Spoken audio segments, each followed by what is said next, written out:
Donald Trump was angry over the last 24 hours. I'm not exactly sure why, but we're gonna dive into his Truth Social post and try to figure it out. He started off with very unfair trial. Now, that could be referring to a lot of different trials. He's mad about many of them, and there are many of them to be mad about. But he goes on to say, what else can you expect? This is all gonna be all caps, by the way. What else can you expect from a Trump-hating, Clinton-appointed judge who went out of his way to make sure that the result was as negative as it could possibly be, speaking to and in control of a jury from an anti-Trump area, which is probably the worst place in the US for me to get a fair trial. Look, there could be something to that about the area being a little bit predisposed to not like Trump. I would say it's too late for him to learn from this experience, but for the rest of you, you might want to do your sexual assaulting in areas that are going to be more amenable to your particular brand of BS. Don't go sexually assaulting people in places that don't like you politically, I suppose.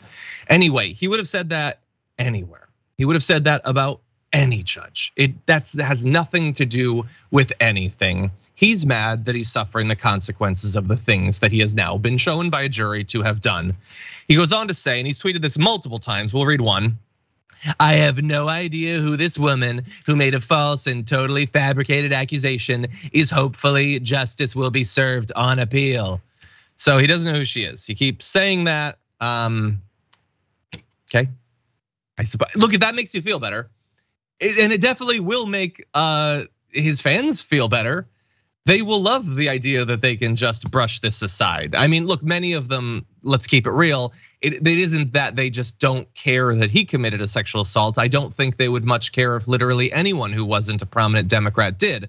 But they will look for any excuse to pretend that he didn't actually do this. This is the best defense that he's come up with. I don't know that person.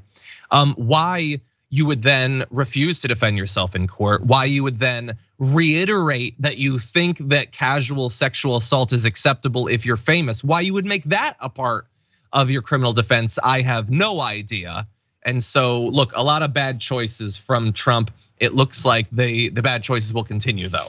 Really fast, John. I wonder if people are gonna realize this. This alert.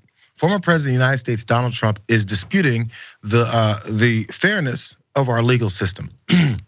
He is indicting our judicial system, the greatest in the world. How absolutely un-American of this piece of garbage. How dare you indict the honest nature of our system. We have a jury of our peers. If you have it in a place, it doesn't matter where it is because we're a fair and even-handed country.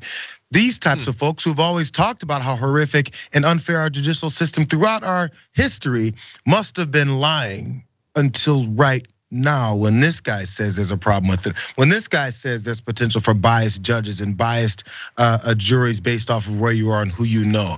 But for every other regular folk who maybe is part of a disenfranchised group who we assume right off the bat are guilty, and many of which have been convicted, imprisoned, put to death based off of very shoddy evidence, he had no problem with that before.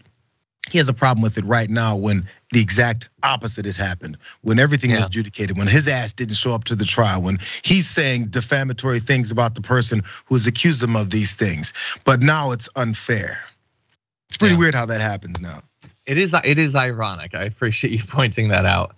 In any event, he goes on. He's been on one, attacking the jury, attacking the judge, all of that. If he doesn't like it here, maybe he should move somewhere else. Yeah, or stop committing crimes, honestly. Like, you decided that you would like heap all of this on yourself. You could have left E. Jean Carroll alone. You could have not called, the Secretary of State of Georgia. You could have not engaged in any way with Stormy Daniels. You could have not stolen these documents. None of these were necessary crimes. None of these made much sense at all, honestly, even from his own perverse point of view. He has decided repeatedly over decades to heap onto himself opportunities for people to find him legally liable for the things he's done. That's a choice that he has made. For more political news breakdowns, interviews, stories of activism, and me trying my hardest to care about the occasional big celebrity news story, subscribe to our YouTube channel at youtube.com/The Damage Report. And you can ring the bell wherever it is so you don't miss anything.